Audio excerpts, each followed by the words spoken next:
जय माता दी दोस्तों, आपके अपने चैनल धर्म साधना में आपका बहुत बहुत स्वागत है। माँ भगवती दुर्गा की कृपा आप और आपके पूरे परिवार पर सदा सर्वदा बनी रहे। दोस्तों, प्रदोष का व्रत भगवान शिव को अत्यंत प्रिय है ये व्रत, और भगवान शिव की पूजा आराधना इस व्रत में की जाती है। भगवान शिव को ही समर्पित होती है। प्रदोष की तिथि जो होती है, त्रयोदशी तिथि, जो कि महीने में 2 बार आती है। जैसे एकादशी हम हर महीने में 2 बार करते हैं, उसी प्रकार से त्रयोदशी का व्रत यानी कि प्रदोष का व्रत भी महीने में 2 बार किया जाता है, एक कृष्ण पक्ष में और दूसरा शुक्ल पक्ष में। प्रदोष व्रत को अगर विधि विधान से किया जाए तो भगवान शिव की कृपा बहुत ही शीघ्र प्राप्त हो जाती है। अगर आपके विवाह में कोई बाधा है, दाम्पत्य जीवन में आपकी कोई परेशानी है, संतान प्राप्ति में बाधा है, या फिर आपको मन चाहे जीवन साथी की कामना है, धन प्राप्ति की कामना है, कर्ज से परेशान हो, मानसिक रोगों से परेशान हो, मानसिक रूप से बहुत अधिक परेशान हो, तनाव में हो, या फिर आप कोई भी परेशानी से ग्रस्त हो, किसी भी समस्या से परेशान हो, लंबी बीमारी से भी अगर आप परेशान हो, तब भी आपको प्रदोष का व्रत करने से बहुत ही शीघ्र लाभ होता है। प्रदोष का व्रत सभी प्रकार की कामनाओं को पूर्ण करने वाला व्रत होता है, सभी प्रकार के पापों से, दोषों से मुक्ति दिलाने वाला व्रत होता है। जो व्यक्ति प्रदोष का व्रत विधि विधान से करते हैं, उनके जीवन में सुख समृद्धि बनी रहती है, हमेशा भगवान शिव की कृपा बनी रहती है। प्रदोष के दिन भगवान शिव और माँ पार्वती की पूजा की जाती है। शिव शक्ति की आराधना से जीवन में आने वाली समस्त बाधाएं दूर हो जाती हैं। शिव और पार्वती की एक साथ पूजा की जाती है, संयुक्त रूप से पूरे शिव परिवार की पूजा इसमें की जाती है। शिवलिंग का अभिषेक करना चाहिए आज के दिन। और जो लोग व्रत करते हैं वो तो पूजा करते ही हैं, लेकिन जो लोग व्रत नहीं करते हैं उन्हें भी मैं बता दूं कि अगर आप व्रत नहीं करते हैं और आपके जीवन में कोई भी परेशानी है, अगर आप प्रदोष व्रत के दिन, प्रदोष काल में, ये प्रदोष काल क्या होता है? प्रदोष काल संध्या का समय होता है। सूर्यास्त से 45 मिनट पहले का समय और 45 मिनट बाद का जो समय होता है, ये 1.5 घंटे तक का समय प्रदोष काल कहलाता है। इस समय में अगर आप भगवान शिव की पूजा आराधना करते हैं, शिव शक्ति की आराधना करते हैं, तो आप व्रत करें या ना करें, भगवान शिव की कृपा आपको बहुत ही शीघ्र मिल जाती है। तो प्रदोष का व्रत नहीं भी करते हैं तो पूजा अवश्य करनी चाहिए। अगर आपके जीवन में किसी भी प्रकार का संकट हो, शिव जी की आराधना करें, महादेव की शरण में आ जाएं, सभी कामनाएं आपकी पूर्ण होती हैं और सभी समस्याएं, सभी प्रकार के संकट दूर हो जाते हैं महादेव की आराधना से। तो आज के वीडियो में दोस्तों मैं आपसे बात करने वाली हूँ आषाढ़ मास की कृष्ण पक्ष की त्रयोदशी तिथि कब है, प्रदोष का व्रत कब रखा जाएगा, पूजा का शुभ मुहूर्त क्या होगा, प्रदोष काल का जो पूजा का शुभ मुहूर्त होता है उसके बारे में बात करेंगे। तिथि कब प्रारंभ हो रही है, कब समाप्त हो रही है, और आज के दिन हमें भगवान शिव की पूजा करते समय कौन सा विशेष उपाय करना चाहिए जिससे कि समस्त प्रकार के संकटों से मुक्ति मिले, समस्त प्रकार की कामनाएं पूर्ण हो, और कोई भी हमारी विशेष कामना हो जिसके लिए हम ये व्रत कर रहे हैं, वो हमारी कामना भगवान शिव बहुत ही शीघ्र पूर्ण करें। इसके लिए हमें क्या करना चाहिए, ये सभी बातें मैं आज आपसे इस वीडियो में शेयर करने वाली हूँ। तो वीडियो को पूरा ज़रूर देखिए, और अगर आपको आज की वीडियो अच्छी लगे तो इसे लाइक कर दीजिए और ज़्यादा से ज़्यादा इस वीडियो को अपने फैमिली फ्रेंड्स के साथ शेयर कीजिए।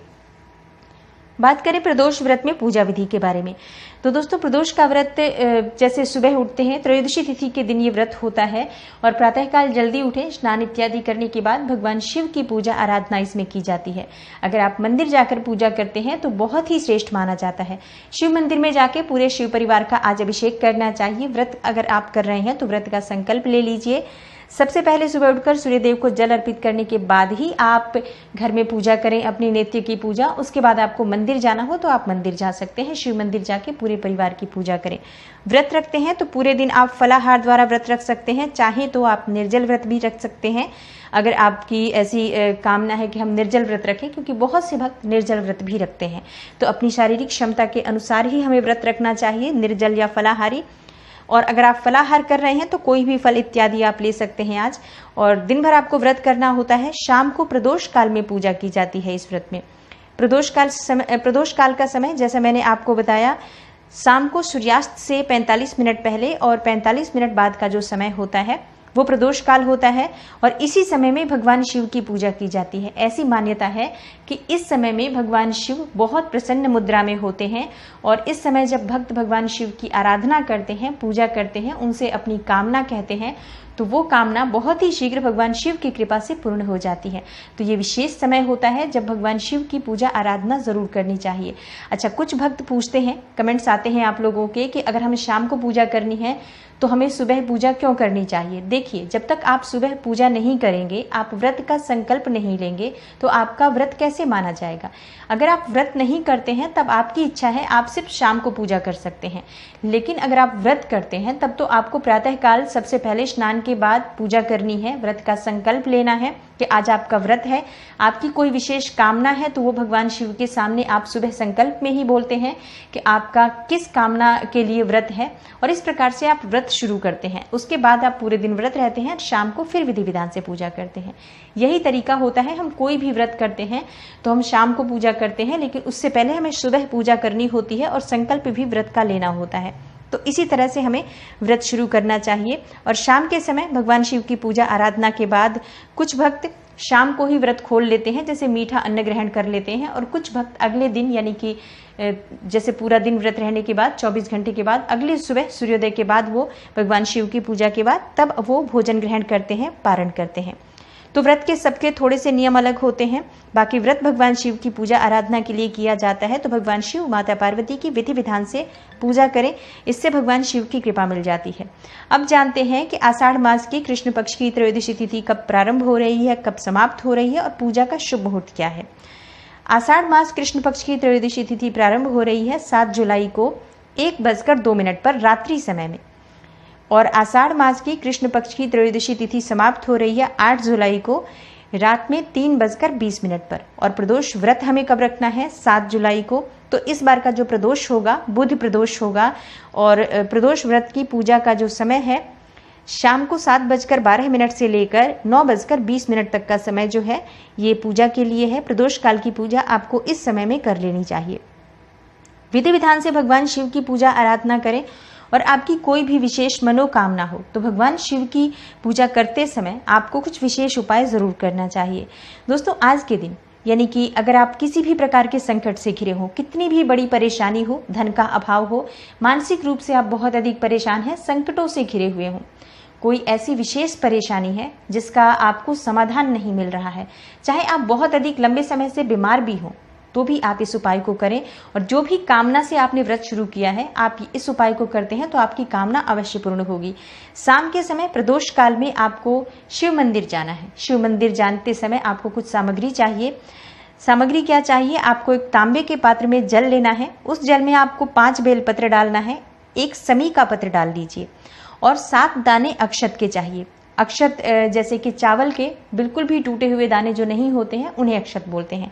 तो 7 दाने अक्षत के आपको उसी पात्र में डालना है, तांबे के पात्र में। ये सभी वस्तुएं डालकर और भगवान शिव की पूजा के लिए आप चले जाएं शिव मंदिर।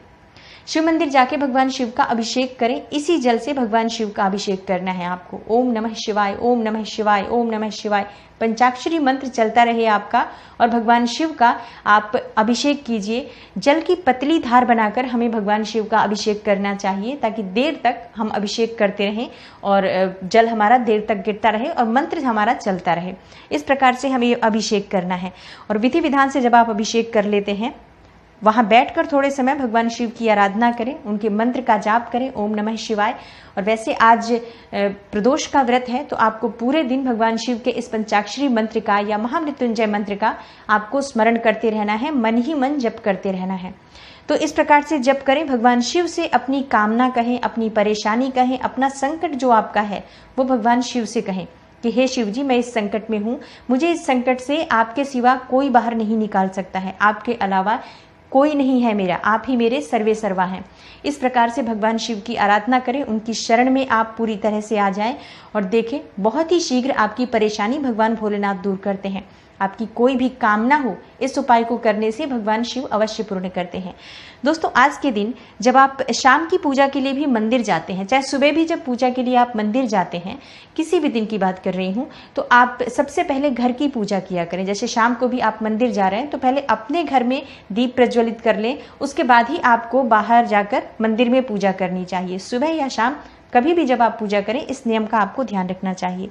आज बुध प्रदोष है, तो विशेष रूप से भगवान गणेश शिव की पूजा के साथ गणेश जी की पूजा भी आपको करनी चाहिए। और गणेश जी को आज आप विधि विधान से पूजा करते समय 5 इलायची, 5 सुपारी और 5 मोदक का, या मोदक ना हो तो आप लड्डू का भोग लगा सकते हैं। और इस तरह से भगवान गणेश की पूजा करते समय आपको ये वस्तुएं अर्पित करनी है। इससे धन धान्य में वृद्धि होती है। भगवान गणेश के पास बैठकर आपको मंत्र जप करना है। ओम गंग गणपतये नमः, ओम गंग गणपतये नमः, इस मंत्र का जप कर सकते हैं। या फिर गणेश जी का जो मंत्र है गम, इस मंत्र का आप 1 माला, 3 माला, 5 माला तक जप कर सकते हैं। भगवान गणेश की कृपा से जीवन की सभी कामनाएं पूर्ण होती हैं, जीवन की विघ्न बाधाएं दूर होती हैं। और जिस भी कामना से आपका व्रत है ये, वो कामना भगवान गणेश से कहें, बहुत शीघ्र आपकी वो कामना पूर्ण होगी। और भगवान शिव और गणेश की कृपा से आपके जीवन में खुशियां ही खुशियां होंगी, सुख समृद्धि आएगी। दोस्तों, प्रदोष का व्रत बहुत ही शुभ फल देने वाला व्रत होता है। अगर आप नियम से करें, विधि विधान से करें, भगवान गणेश का और शिव जी का ध्यान करते हुए करें, तो आपकी कोई भी परेशानी हो, भगवान शिव उसे अवश्य दूर करते हैं। तो उम्मीद करती हूँ आषाढ़ मास के कृष्ण पक्ष के प्रदोष से जुड़ी हुई ये विशेष जानकारी आपके लिए उपयोगी सिद्ध होगी। और वीडियो आपको अच्छी लगी हो तो लाइक कर दीजिए और ज़्यादा से ज़्यादा इस वीडियो को अपने फैमिली फ्रेंड्स के साथ शेयर कीजिए। चैनल पर पहली बार आए हैं तो चैनल को सब्सक्राइब ज़रूर कर लीजिए और बेल बटन को प्रेस कर लीजिए। इससे ये होगा कि इस तरह की सभी वीडियोज़ की नोटिफिकेशन आपको सबसे पहले मिलेगी। मैं मिलती हूँ आपसे अगली वीडियो में, तब तक के लिए नमस्कार।